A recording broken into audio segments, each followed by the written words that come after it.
السلام علیکم ورحمۃ اللہ وبرکاتہ۔ الحمد للہ رب العالمین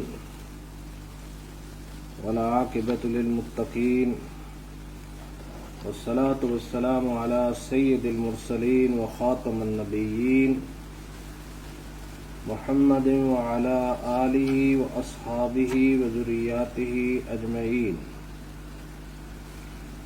اما بعد، اعوذ باللہ من الشیطان الرجیم، بسم اللہ الرحمن الرحیم۔ ما كان ابراہیم یہودیا ولا نصرانیا ولکن كان حنیفا مسلما۔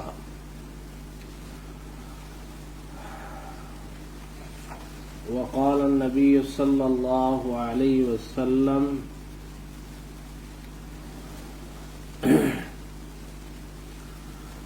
انما بعثت لأتمم مکارم الاخلاق، او کما قال علیہ الصلاۃ والسلام۔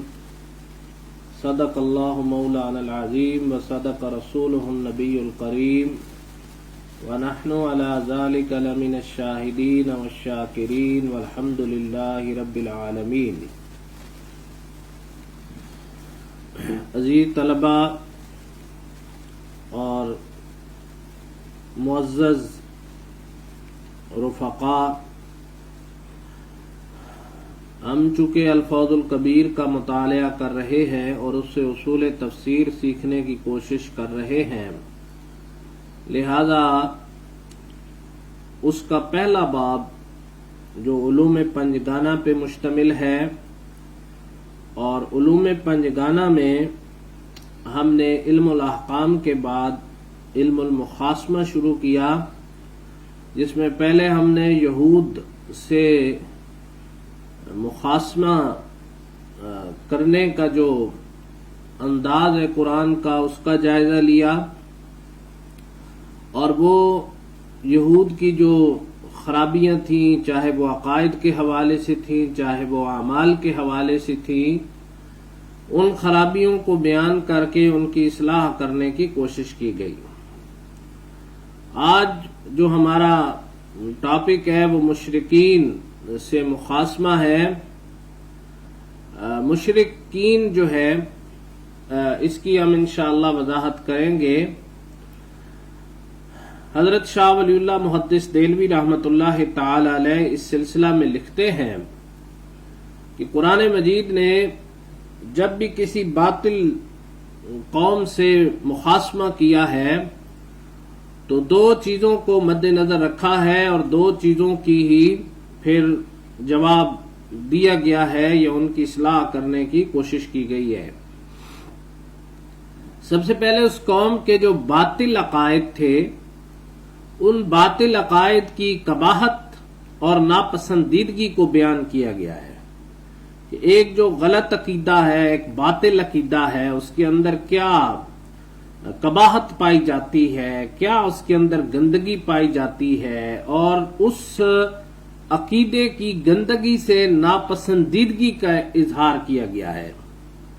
اور اس کے ساتھ ساتھ دوسرا اسلوب قرآن پاک نے یہ اختیار کیا ہے کہ شبہات کا قطعی دلائل کے ساتھ رد کیا ہے، جنہیں دوسرے لفظوں میں حضرت شاہ صاحب نے خطابیات کا بھی نام دیا ہے کہ شبہات کا قطعی دلائل یا خطابیات سے رد۔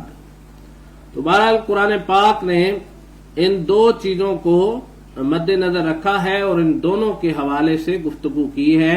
کسی بھی قوم سے اگر قرآن نے مخاصمہ کیا ہے تو اس کے باطل عقائد کی قباحت کو بیان کیا ہے، اور اس سے اللہ تعالیٰ کی جو ناپسندیدگی ہے اس کو ظاہر کیا گیا ہے، اور دوسرا یہ کہ جو شبہات ہیں اس قوم کے، ان کا قطعی دلائل یا خطابیات سے رد کیا گیا ہے۔ اب مشرکین سے چونکہ مخاصمہ ہے تو ہم سب سے پہلے مشرکین کے عقائد کے حوالے سے دیکھتے ہیں اور ان کے نظریات کے حوالے سے دیکھتے ہیں۔ تو اس میں سب سے پہلے ان کے مشرکانہ اعمال ہیں، اور مشرکین غلط طور پر اپنے آپ کو حنیف سمجھتے تھے. حنیف حضرت ابراہیم علیہ السلام کا ایک لقب ہے اور قرآن مجید نے اس لقب کا ذکر بھی کیا ہے. حنیف کہا جاتا ہے سب سے کٹ کر ایک اللہ سے جڑنے والا. یہ حنیف کا اصل معنی ہے کہ یکسو ہونے والا، سب سے کٹ کر ایک اللہ سے جڑنے والا. تو یہ حضرت ابراہیم علیہ السلام کا لقب تھا کہ وہ حنیف ہیں، یعنی سب سے کٹ کر ایک اللہ سے جڑنے والے ہیں. لیکن مشرکوں کا دعویٰ یہ تھا اور مشرک یہ سمجھتے تھے کہ ہم بھی ابراہیمی ہیں اور ہم بھی حنیف ہیں. لیکن حنیف کا جو اصل مفہوم ہے اور ملت ابراہیمی کا جو اصل مطلوب ہے، اصل مقصود ہے، اس سے بہت دور تھے. تو اللہ تعالیٰ نے قرآن مجید میں ان کے بارے میں جو چیزیں بیان کی ہیں، حضرت شاہ ولی اللہ محدث دہلوی رحمت اللہ تعالی علیہ اس کا خلاصہ بیان کرتے ہیں کہ مشرکانہ اعمال ان کے اندر تھے اور مشرکین غلط طور پر اپنے آپ کو حضرت ابراہیم علیہ السلام کا پیروکار خیال کرتے تھے، بلکہ مسلمانوں کے مقابلے میں دعویٰ کرتے تھے کہ وہ اصل اور حقیقی ابراہیمی ہیں اور حنیف ہیں. حالانکہ یہ لوگ ملت ابراہیمی کے شعائر کے بالکل برعکس تھے اور انہوں نے جو عقائد اور اعمال اختیار کیے ہوئے تھے وہ بھی اس کے برعکس تھے. حضرت شاہ ولی اللہ محدث دہلوی رحمت اللہ تعالی علیہ ملت ابراہیمی کے درج ذیل شعائر گنواتے ہیں اور واضح کرتے ہیں کہ مشرکین کا طرز عمل ان کے بالکل برعکس تھا. تو اس میں پہلا ہے خانہ کعبہ کا حج. ٹھیک ہے، حج ظاہری بات ہے، حج کا لفظی معنی ہے زیارت کا ارادہ کرنا. تو یہ خانہ کعبہ کا حج کرتے اور زیارت کرتے. اسلام سے پہلے بھی حج ہو رہا تھا، لیکن ظاہری بات ہے کہ وہ اس میں بہت سی چیزیں غلط تھیں، جیسے کپڑے اتار کر طواف کرنا، یہ ایک غلط کام تھا. ایسے ہی کچھ ان کے اندر غلط چیزیں رائج ہو گئی تھیں جو ظاہری بات ہے کہ حضرت ابراہیم علیہ السلام کی کسی صورت میں تعلیمات نہیں ہو سکتی. تو خانہ کعبہ کی طرف منہ کر کے عبادت کرنا، جسے یہاں پہ آپ دیکھیں اسی طرح ان کے اندر غسل جنابت کا طریقہ تھا، یعنی ناپاکی پر غسل کرتے، ختنہ بچے کے پیدا ہونے پر اس کا ختنہ کرتے. تو اور کچھ فطری عادات تھیں. اسی طرح آپ دیکھیں کہ حرام مہینوں کا خیال رکھنا ہے، اور اسی طرح نسب اور رضاعت کے ذریعے عورتوں کی حرمت کے قائل تھے. غسل جنابت، ختنہ، دیگر فطری احکام، حرام مہینوں کی عزت کا خیال رکھنا، ذبح کرنا جانوروں کو، قربانی اور اس کے ذریعے اللہ کا تقرب حاصل کرنا، وضو، نماز، طلوع آفتاب سے غروب آفتاب تک روزہ رکھنا، یتیموں مسکینوں کو صدقہ دینا، مصیبت میں لوگوں کے کام آنا، قرابت داروں کی مدد کرنا. یہ وہ اعمال تھے جو مشرکین مکہ کرتے تھے اور اپنے آپ کو ابراہیمی سمجھتے تھے. ان اوامر و نواہی کا لحاظ رکھا جاتا تھا، لیکن مشرکین نہ صرف ان پر عمل پیرا تھے بلکہ ان کا طرز عمل اور عقائد ان کے بالکل برعکس تھا. قتل، زنا، چوری، سود، غصب دین ابراہیمی میں ممنوع تھا، لیکن مشرکین تو اس کا ارتکاب کرتے تھے اور اپنی خواہشات کے پیچھے چلتے تھے. بنیادی عقائد ہو گئے وجود الہی، اللہ تعالیٰ کا خالق و مالک کائنات ہونا، انبیاء کی بعثت، اللہ تعالیٰ کا اعمال کی جزا و سزا پہ قادر ہونا، اللہ تعالیٰ کا عالم الغیب ہونا، فرشتوں کا اللہ کا مقرب مخلوق ہونا، یہ تمام عقائد ملت ابراہیمی میں موجود تھے. لیکن ان مشرکین نے ان عقائد کے بالکل برعکس عقائد اختیار کر رکھے تھے اور وہ تمام عقائد کے بارے میں غلط فہمیوں میں کا شکار ہو گئے اور ان کے صحیح ادراک سے قاصر رہے، لیکن اس کے باوجود وہ اپنے آپ کو حضرت ابراہیم علیہ السلام کا حقیقی پیروکار منوانے پر مصر تھے۔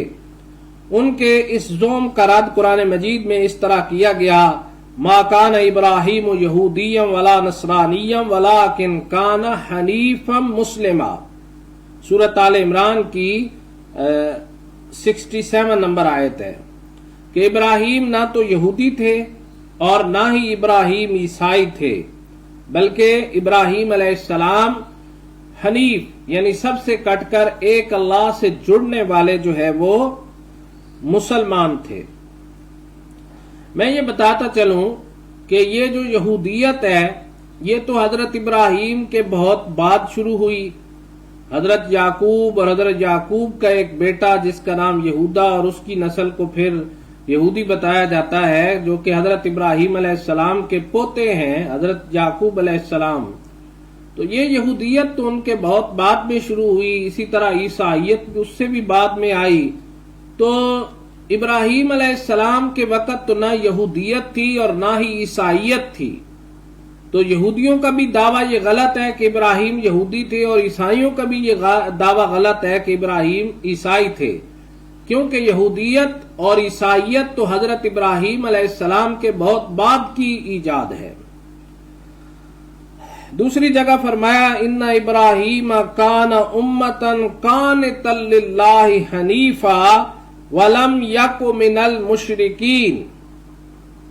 ابراہیم علیہ السلام اپنی ذات میں ایک امت تھے اور اللہ کے لیے سب سے کٹ کر اللہ سے جڑنے والے تھے۔ لم یک من المشرکین، وہ مشرکوں میں سے نہیں تھے، اللہ کے ساتھ کسی چیز کو شریک نہیں کرتے تھے، اللہ کے فرما بردار، سب سے جدا اور مشرکین میں سے نہ تھے، اللہ کے احسانوں کا شکر ادا، شاکر لانعمہ، اللہ کے انعامات کا شکر ادا کرنے والے تھے۔ اجتباہ، اللہ نے انہیں چن لیا، وہداہ الی صراط مستقیم، اور اللہ تعالیٰ نے ان کو سیدھے راستے کی طرف رہنمائی فرمائی۔ تو بہرحال یہ سورۃ نحل کی 120 نمبر آیت ہے اور اس میں بھی یہ بتایا گیا کہ ابراہیم علیہ السلام کا مشرکین سے بھی کوئی تعلق نہیں ہے، اور اس سے پہلے والی آیت میں یہ بتایا گیا کہ ابراہیم علیہ السلام نہ یہودی تھے اور نہ ہی عیسائی تھے۔ اگلی آیات میں بھی اس بات کی وضاحت کی گئی کہ ان کا طرز عمل حضرت ابراہیم علیہ السلام کے بتائے ہوئے طریقوں سے بالکل مختلف ہے، لہذا ابراہیمی ہونے کا دعویٰ بہت غلط ہے، بالکل باطل ہے۔ ان اول الناس بابراہیم للذین اتبعوہ وہذا النبی والذین آمنوا واللہ ولی المؤمنین، سورۃ آل عمران کی 68 نمبر آیت۔ بے شک سب لوگوں میں ابراہیم علیہ السلام کے زیادہ حقدار وہ تھے جو ان کے پیروکار تھے، جو ان کے پیچھے چلنے والے تھے، اور یہ نبی اور ایمان والے، اور اللہ تعالی ایمان والوں کا والی ہے۔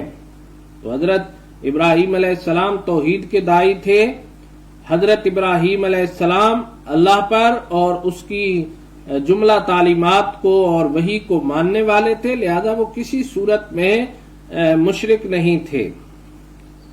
حضرت شاہ ولی اللہ محدث دہلوی رحمۃ اللہ تعالی علیہ فرماتے ہیں کہ مشرکین اللہ تعالی حضور اکرم صلی اللہ علیہ وسلم کی نبوت اور فرشتوں کے بارے میں غلط عقائد کا شکار تھے، وہ ان کے صحیح ادراک سے قاصر رہے اور اس غلط فہمی کی وجہ سے ان میں مندرجہ ذیل غلط باتیں پیدا ہو گئیں۔ اب تک ہماری گفتگو کا خلاصہ یہ ہے کہ مشرکین اپنے آپ کو ابراہیمی سمجھتے تھے اور چند ایک ملت ابراہیم کے کام سمجھ کے یہ سمجھتے تھے کہ ہم جو ہے وہ ابراہیمی ہیں، حالانکہ چند باتوں کو اختیار کرنے سے وہ ابراہیمی نہیں ہو گئے، اصل جو ابراہیم کی دعوت تھی وہ تو ایمان اور توحید کی دعوت تھی جس سے وہ کوسوں دور تھے۔ تو یہاں پر تیسرا پوائنٹ آپ کے سامنے آ رہا ہے کہ مشرکین کی گمراہی کیا تھی، اور حضرت شاہ ولی اللہ محدث دہلوی نے اسے 4 چیزوں میں تقسیم کیا ہے: شرک، تشبیہ، تحریف اور قیامت کا انکار، حضور صلی اللہ علیہ وآلہ وسلم کی بعثت کو محال سمجھنا، مظالم اور فحش اعمال کا عام رواج، غلط رسوم کی پابندی اور عبادات کو تباہ کر دینا۔ یہ ان کی اصل گمراہی تھی جو حضرت شاہ ولی اللہ محدث دہلوی نے نشاندہی کی ہے۔ شرک کیا ہے؟ حضرت شاہ ولی اللہ محدث دہلوی رحمۃ اللہ تعالی علیہ شرک کی تعریف یہ کرتے ہیں کہ وہ صفات جو اللہ تعالیٰ کے ساتھ مخصوص ہیں انہیں کسی دوسرے کی طرف منسوب کیا جائے۔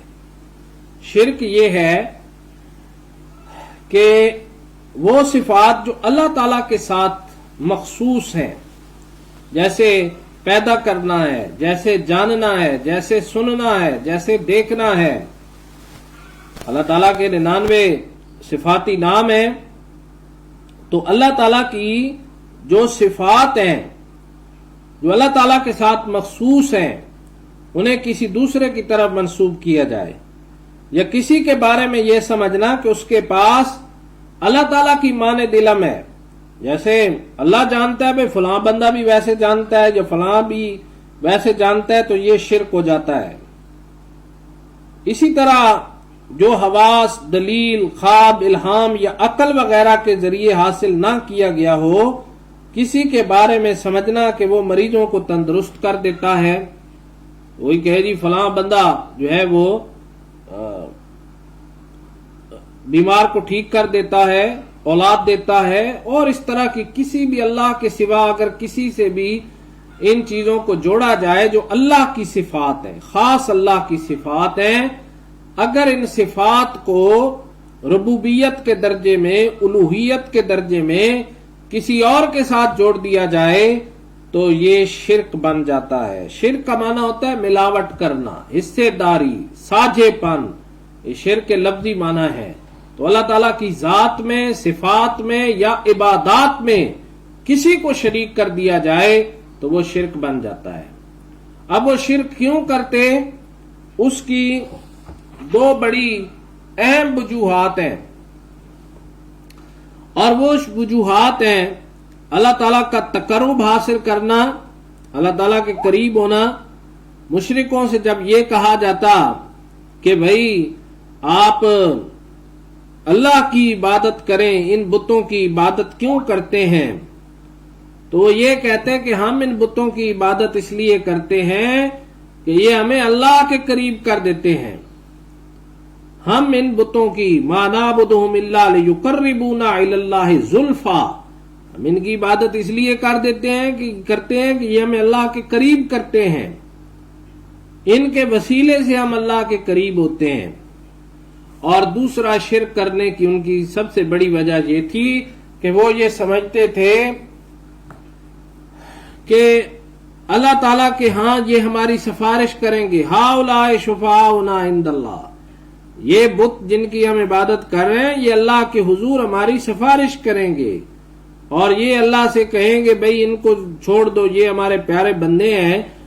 تو بہرحال شرک کے 2 بڑے اسباب ہیں، ایک اللہ کا تقرب حاصل کرنا اور دوسرا اللہ سے سفارش کرنا۔ اور دنیا میں جتنا بھی شرک کیا جا رہا ہے اس کے اسباب یہی 2 ہیں جن کا قرآن نے ذکر کر دیا ہے۔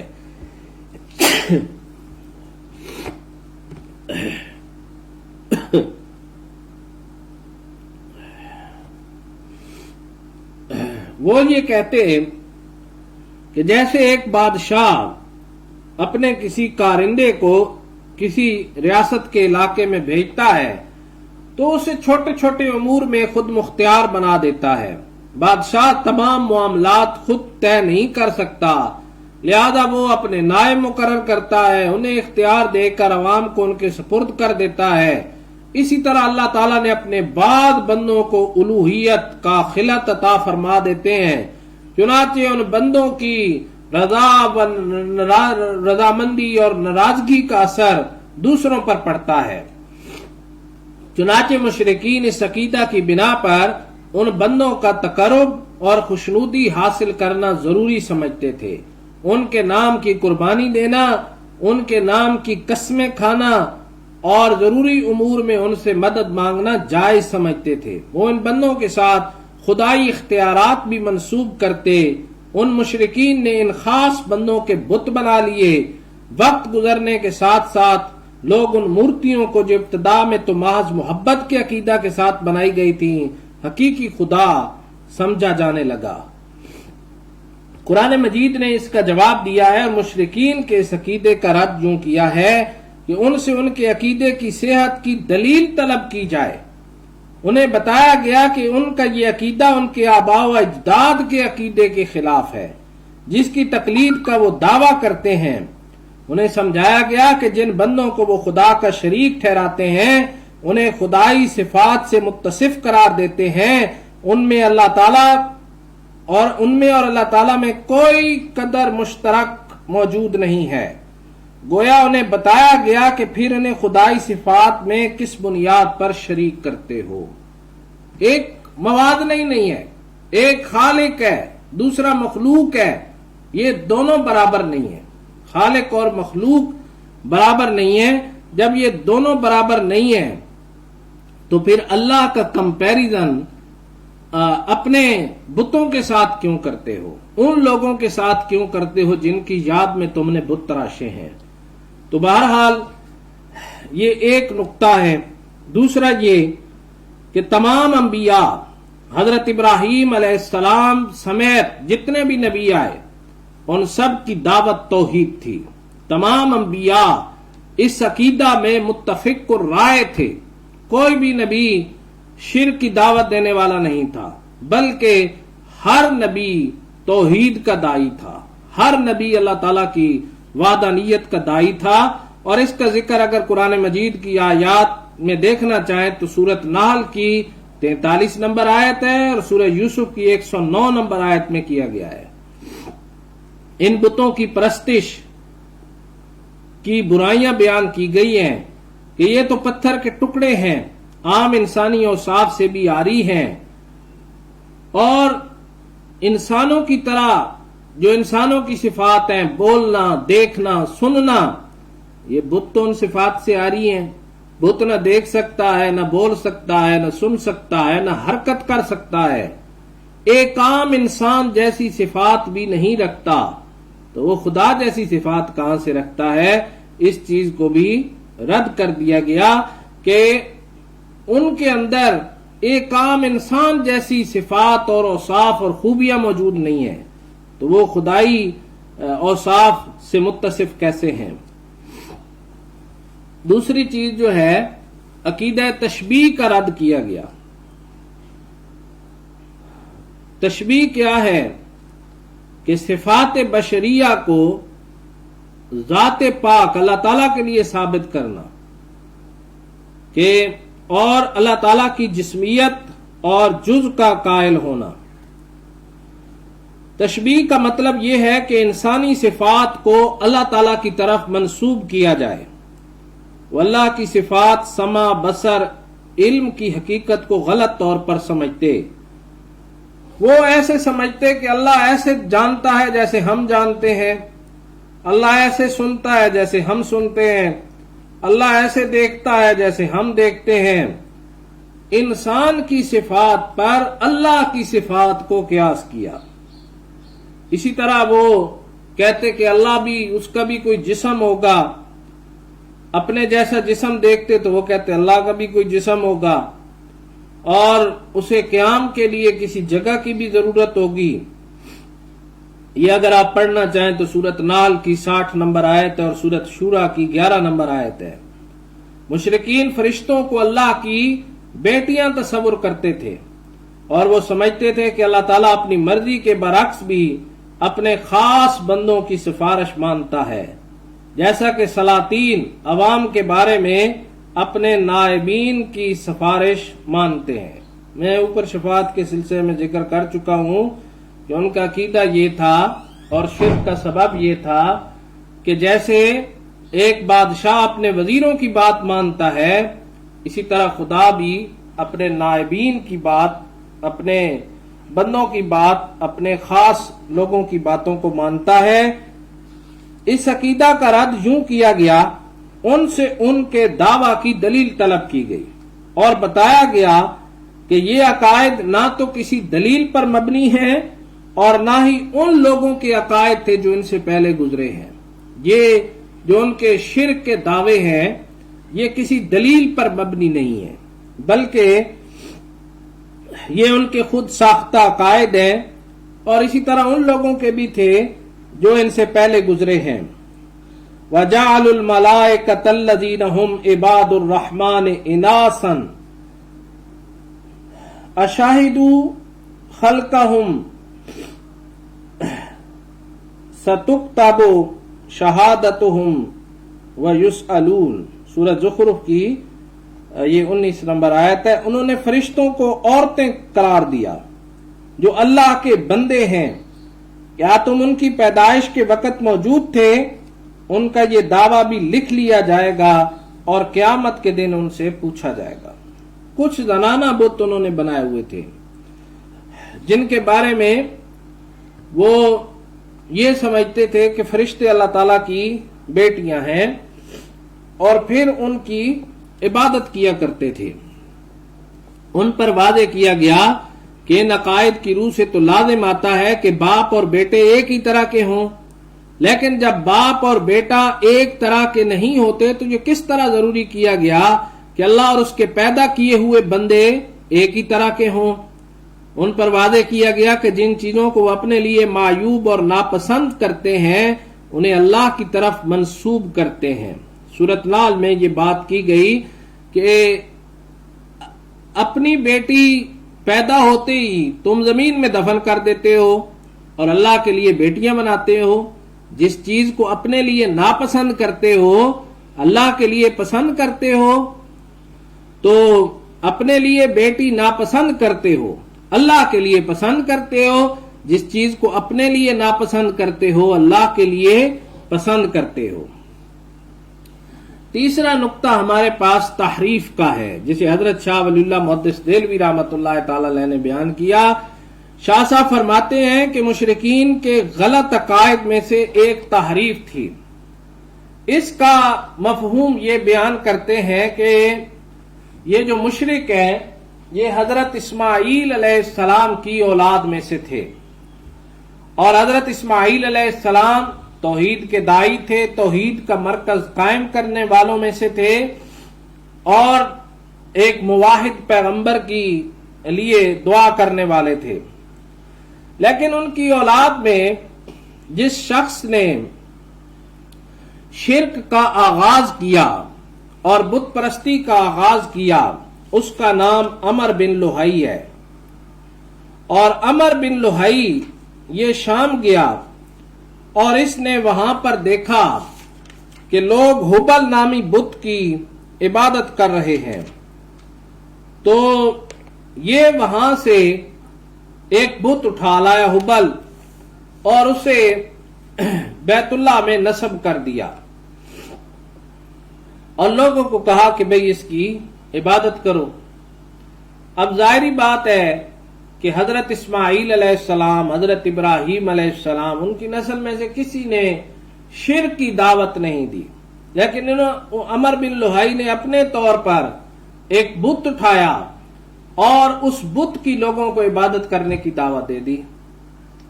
تو مکہ میں جو بت پرستی کا آغاز کرنے والا تھا وہ عمر بن لوہی تھا، اور اس نے لوگوں کے لیے بت تراشے۔ ایک اور چیز جو ان کے اندر تھی، بحیرہ صائبہ خام، یہ ان کو چھوڑنا۔ بحیرہ باہر سے ہے اور عربی زبان میں کان کے چھیدنے کو کہتے ہیں، جی کان میں سوراخ کرنا، ہماری زبان میں کہتے ہیں بارے کٹاونا، جی کان چھدنے کو کہتے ہیں۔ اور بحیرہ وہ اونٹنی مراد ہے جو 5 بچے جو ہے وہ جن چکی ہو، 5واں بچہ اگر نہ روتا تو اس کو ذبح کر کے صرف مرد کھاتے تھے، عورتیں اس میں شریک نہیں ہوتی تھیں، اور بچہ مادہ ہوتا تو اس اونٹنی کا کان کاٹ کر چھوڑ دیتے۔ یہ بحیرہ تھی کہ 5واں بچہ اگر نہ روتا تو اس کو ذبح کر کے صرف مرد کھاتے تھے، عورتیں اس میں شریک نہیں ہوتی تھی، اور اگر بچہ مادہ ہوتا تو اس اونٹنی کا کان کاٹ کر چھوڑ دیتے۔ صائبہ سے مراد وہ مویشی ہے جس کو جاہلیت والے بتوں کی نظر کر کے چھوڑ دیتے تھے۔ صائبہ وہ اونٹنی، وہ مویشی جو بت کے لیے چھوڑ دیا گیا، وقف کر دیا گیا، نہ اس پر سوار ہونا ہے، نہ اس کا دودھ پینا ہے، اور نہ اس سے اون یا دوسرے فوائد حاصل کرنے ہیں، بس اپنے بت کے نام پر اس جانور کو چھوڑ دیا، تو اس کو صائبہ کہتے تھے۔ اور حام سے مراد وہ نر اونٹ ہے جس کو سانڈ کی طرح چھوڑ دیتے، اس پر سوار ہوتے، نہ اس سے اون حاصل کرتے، اور کسی چراگاہ یا حوض سے اس کو نہ روکتے تھے۔ تو یہ بحیرہ، صائبہ اور حام کو چھوڑتے تھے۔ اسی طرح ایک چیز ان میں اور تھی، تیروں کے ذریعے تقسیم کرتے، اور قرآن اندازی کے لیے انہوں نے تیروں کا طریقہ جاری رکھا ہوا تھا۔ جوئے کے تیر ہوتے، ازلام پرستی جسے قرآن نے کہا، اور کہیں جانا ہے تو اس کے بھی تیروں کے ذریعے اپنی قسمت کا حال معلوم کرتے، اور تیروں کے ذریعے قربانی کا گوشت تقسیم کرتے۔ جوئے کے تیر ہوتے، تو ان تیروں کے ذریعے وہ اپنا نظام چلاتے تھے، اور قرآن نے اس اسلام پرستی کا جو ہے وہ ذکر کیا ہے۔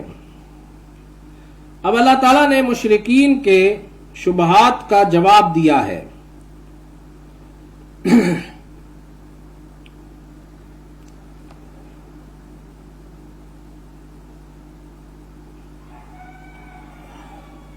حلال و حرام کا اختیار، جس طرح ہم نے اونٹوں کے سلسلے میں پڑھا اور جانوروں کے سلسلے میں پڑھا، حلال و حرام کا اختیار صرف اللہ تعالیٰ کے پاس ہے۔ اپنی طرف سے کوئی چیز حلال کر لینا اور اپنی طرف سے ایک حلال چیز کو حرام کر دینا، یہ غلط ہے اور اللہ تعالیٰ پر جھوٹ باندھنے کے مترادف ہے۔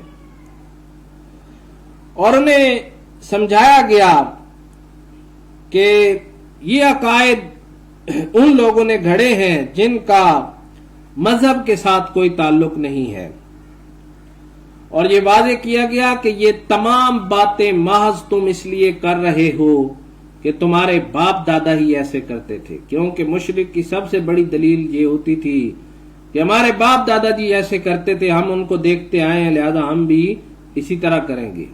حالانکہ قیامت کے دن جب ان کے چہرے آگ میں الٹائے جائیں گے تو وہ کہیں گے، اے کاش ہم نے اللہ اور اس کے رسول کی اطاعت کی ہوتی، ہم نے اپنے سرداروں اور اپنے بڑوں کی اطاعت کی، انہوں نے ہمیں سیدھے راستے سے گمراہ کر دیا۔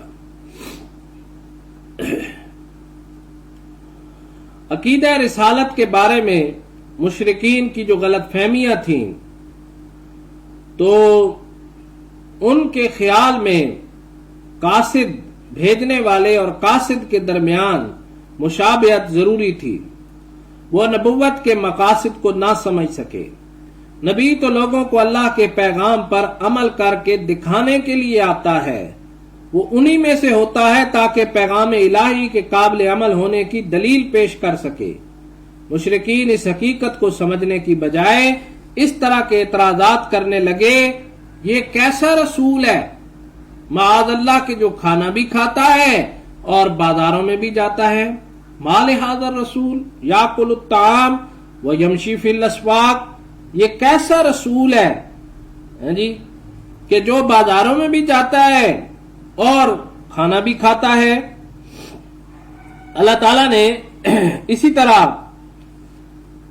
ان کے اعتراضات یہ تھے کہ اللہ نے کسی فرشتے کو نبی کیوں نہیں بنا کر بھیجا، اللہ نے ایک نبی کو جو ہے ایک یتیم کو نبی بنانا تھا، معاذ اللہ اگر اللہ تعالیٰ کو نبی بنانا تھا تو کسی فرشتے کو نبی بنا دیتا، کسی اور کچھ لوگوں نے کہا کہ مکہ یا طائف کے کسی سردار کو نبی بنا دیتا۔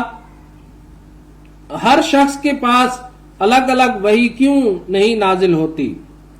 وہ قرآن مجید نے ان کا جواب دیا کہ اللہ تعالیٰ کسی انسان کو کیسے نبی بنا سکتا ہے، تو یہ بات بالکل بے بنیاد ہے۔ اللہ تعالیٰ نے جتنے نبی بھیجے وہ سارے کے سارے انسان تھے، وہ کھانا بھی کھاتے تھے، وہ بازاروں میں بھی جاتے تھے، ان کے ماں باپ تھے، ان کا خاندان تھا، تو جنس کے اعتبار سے تو وہ بشر تھے، لیکن مقام کے اعتبار سے وہ بہت اعلیٰ اور بلند تھے۔ تو ان کے اس شبے کا جواب سورت رات کی 43 نمبر آیت، سورت نحل کی 43 نمبر آیت اور سورہ یوسف کی 109 نمبر آیت میں دیا گیا۔ ان کے شبے کے جواب یہ دیا گیا کہ یہاں رسالت سے مراد وہی ہے، جیسا کہ یہاں حضور صلی اللہ علیہ وسلم کو یہ ہدایت کی گئی، قل انما انا بشر مثلکم یوحی الی، سورت کہف کے اندر، کہ میں تمہاری طرف بے شک میں تمہاری طرف ہی ایک انسان ہوں، میری طرف وہی کی جاتی ہے، فرق یہ ہے۔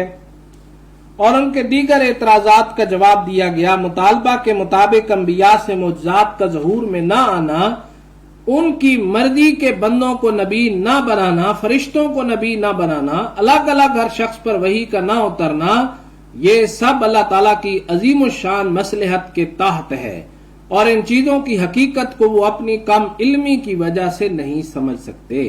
ظاہری بات ہے وحی کی حقیقت، اور پھر بھئی آپ کی مرضی کا اللہ نے نبی کیوں نہیں بنایا، ہماری مرضی کا بندہ جو ہے وہ نبی کیوں نہیں بنا؟ بھئی تم جو ہے وہ ماننے والے ہو، اور نبوت کا انتخاب، نبی کا انتخاب یہ اللہ نے کرنا ہے۔ اللہ جسے چاہتا ہے اسے نبی بنا دیتا ہے، چاہے تو یتیم مکہ کے سر پہ امامت انبیاء کا تاج سجا دے۔ بھئی آپ کون ہوتے ہیں اس معاملے میں پوچھنے والے، اس معاملے میں اعتراض کرنے والے؟ آپ کا کام ہے سنو اور مانو اور پیروی کرو، یہ اللہ کا کام ہے۔ ذالک فضل اللہ یؤتیہ من یشاء، اللہ کا فضل ہے، وہ جسے چاہتا ہے نبی بنا دیتا ہے۔ اللہ عالم حیث یجعل رسالتہ، اللہ بہتر جانتا ہے کہ اس نے رسالت کس جگہ رکھنی ہے، یعنی نبوت اور رسالت کے منصب پر کس کو منتخب کرنا ہے۔ اللہ تعالیٰ فرشتوں اور جبرائیل کو جس شخص پر چاہتے ہیں نازل فرماتے ہیں، یعنی نبوت سے سرفراز فرماتے ہیں، تو یہ آپ کا کام نہیں ہے، اللہ جسے چاہتا ہے اسے اپنا رسول بنا دیتا ہے۔ اسی طرح وہ حشر اور نشر کا انکار کرتے تھے، آخرت کے بارے میں عقیدہ جو تھا، عقیدہ آخرت، اس کے بارے میں غلط فہمی میں مبتلا ہو گئے، اور وہ کہتے تھے جب ہماری ہڈیاں گل سڑ کر راکھ ہو جائیں گی تو کس کے بس میں ہے کہ وہ ہمیں دوبارہ زندہ کرے۔ اللہ تعالیٰ نے ان اعتراضات کا رد جو عقیدہ آخرت کے بارے میں تھے، دو جواب دیے۔ ایک یہ کہ وہی ان کو پیدا کرے گا، وہی ان کو زندہ کرے گا جس نے پہلی مرتبہ ان کو پیدا کیا، اور کسی چیز کا پہلی مرتبہ پیدا کرنا مشکل ہوتا ہے، تو اللہ تعالیٰ وہ ذات ہے جس نے پہلے بھی ان کو پیدا کیا اور دوبارہ بھی ان کو زندہ کرے گا۔ دوسرا ان کا اعتراض یہ تھا، یہ شبہ یہ تھا عقیدہ آخرت کے بارے میں کہ یہ دنیا کی زندگی ہے، کھاؤ پیو مر جاؤ، کوئی آخرت نہیں ہے۔ گلی ہوئی سڑی ہوئی ہڈیوں کو کون دوبارہ زندہ کرے گا؟ اللہ تعالیٰ نے مثال بیان کی کہ زمین کو دیکھو، ان کے لیے ارض میتہ یعنی مردار زمین ایک علامت ہے، اللہ کی ایک نشانی ہے۔ زمین مردہ ہوتی ہے، چٹیل میدان، مٹی مٹی، اللہ تعالیٰ اس پہ بارش برساتے ہیں۔ وہاں پر پھر سبزہ اگتا ہے، پودے اگتے ہیں، پھل پھول لگتے ہیں، اور وہی مردہ زمین ایک لہلہاتا ہوا کھیت، ایک سرسبز و شاداب باغ کی صورت اختیار کر جاتا ہے۔ وہی زمین جو مردہ تھی، اس پہ کسان نے محنت کی، اللہ نے اس پر اپنا فضل اور احسان شامل کیا، رحمت شامل کی۔ وہی زمین جو مردہ تھی، بنجر تھی، اس پہ زندگی کے کوئی آثار نہیں تھے، اسی کو اللہ تعالیٰ دوبارہ زندہ کرتا ہے۔ تو آپ مردہ زمین کو دیکھیں، جس طرح مردہ زمین کو اللہ دوبارہ زندہ کر سکتا ہے، اسی طرح اللہ انسان کو بھی مرنے کے بعد دوبارہ زندہ کر سکتا ہے۔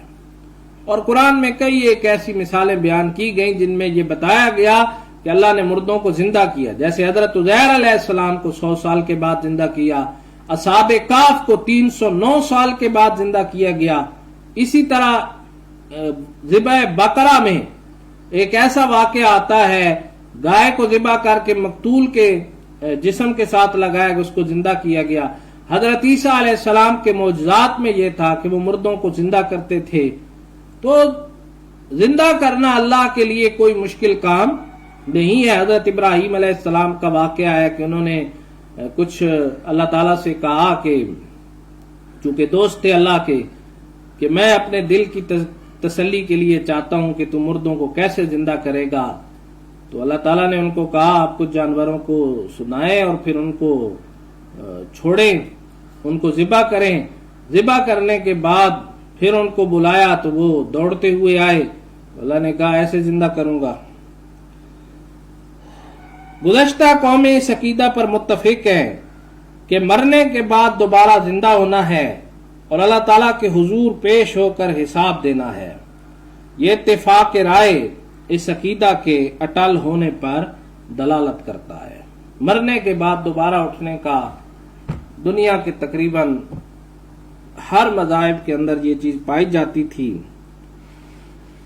دہریت سے پہلے یعنی ایسے لوگ جو یہ کہتے ہیں کہ یہ دنیا کی زندگی ہے اور اس کے بعد کوئی دوسری زندگی نہیں ہوگی، تو اللہ تعالیٰ نے ان کے اعتراضات کا رد کیا ہے اور اپنی کتاب کے اندر ان کی یہ جو غلط عقائد تھے اور غلط نظریات تھیں اور غلط باتیں تھیں اور من گھڑت اور خود ساختہ چیزیں تھیں، ان کا جواب دیا ہے، اور ان کو یہ کہا گیا ہے کہ ایک اللہ پر ایمان لاؤ اور اس کی نبی صلی اللہ علیہ وسلم کی ہدایات اور تعلیمات پر عمل کرو، اور جیسے وہ آپ لوگوں کو حکم دے رہے ہیں ان کی پیروی اختیار کرو۔ اللہ تعالیٰ سے دعا ہے کہ اللہ تعالیٰ ہمیں ایمان کی صحیح سمجھ نصیب فرمائے، اپنے کلام کو سمجھنے اور اپنے نبی پاک صلی اللہ علیہ وسلم کی اطاعت کرنے کی توفیق نصیب فرمائے۔ وآخر الدعوانا الحمد للہ رب العالمین۔